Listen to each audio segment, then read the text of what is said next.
అందరికీ నమస్కారం. నా పేరు శివాని నాగరం. యూట్యూబ్లో ఒక ప్రైవేట్ ఛానల్లో ఒక ఇంటర్వ్యూ జరగడం జరిగింది, ఒక పాడ్కాస్ట్లో. ఆ ఇంటర్వ్యూయర్ నన్ను కొన్ని క్వశ్చన్లు అడిగారు. నార్మల్గా మన సక్సెస్ కానివ్వండి, ఆ, మన childhood journey or film success గురించి, డివోషనల్ జర్నీ, స్పిరిచువల్ ఎక్స్పీరియన్సెస్ గురించి అడగడం జరిగింది. దాంట్లో నేను నా స్పిరిచువల్ జర్నీ షేర్ చేసుకున్నాను. కేదార్నాథ్, నా రామ్కోటి రాయడము, తిరుపతి, షిరిడి ఇవన్నీ చెప్పడం జరిగింది. అందులో తిరుపతి గురించి నేను మాట్లాడడం జరిగింది. 15 మినిట్స్ దర్శనం అది కొంచెం హైలైట్ అవుతుంది. దానికి నేను క్లారిటీ ఇవ్వడానికి ఈ వీడియో చేస్తున్నాను. అక్టోబర్ 2025లో నేను ఎయిర్పోర్ట్లో 10,500 శ్రీవాణి దర్శనం టికెట్ నేను, మా అమ్మ లైన్లో నిల్చొని టికెట్ తీసుకున్నామని. మా ఆధార్ కార్డులు అవన్నీ ప్రూఫ్స్ ఉన్నాయి. ఆ టికెట్స్ తీసుకున్నాక దర్శనం జరిగింది.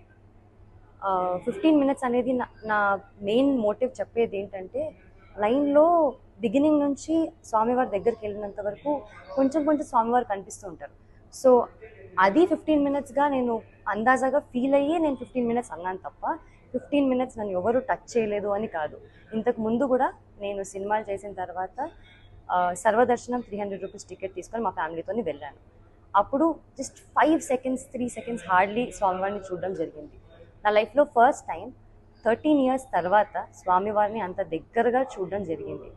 అది నేను చాలా హ్యాపీగా ఫీల్ అయ్యి ఎక్సైట్మెంట్తో చాలా జెన్యూన్గా షేర్ చేసుకున్న ఎక్స్పీరియన్స్ అంతే.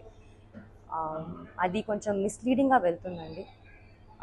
నేనే కాదు, నాకు స్పెషల్ ట్రీట్మెంట్ నేను ఒక్కదానే కాదు, మీలో ఎవ్వరు కూడా ఎప్పుడైనా కానీ శ్రీవాణి దర్శనం టికెట్ తీసుకొని వెళ్తే ఖచ్చితంగా స్వామివారి దర్శనం దగ్గరగా చాలా మంచిగా జరుగుతుంది. మీరు కూడా నేనేం ఎక్స్పీరియన్స్ చేశానో అంతే హ్యాపీగా మీరు ఎక్స్పీరియన్స్ చేస్తారు.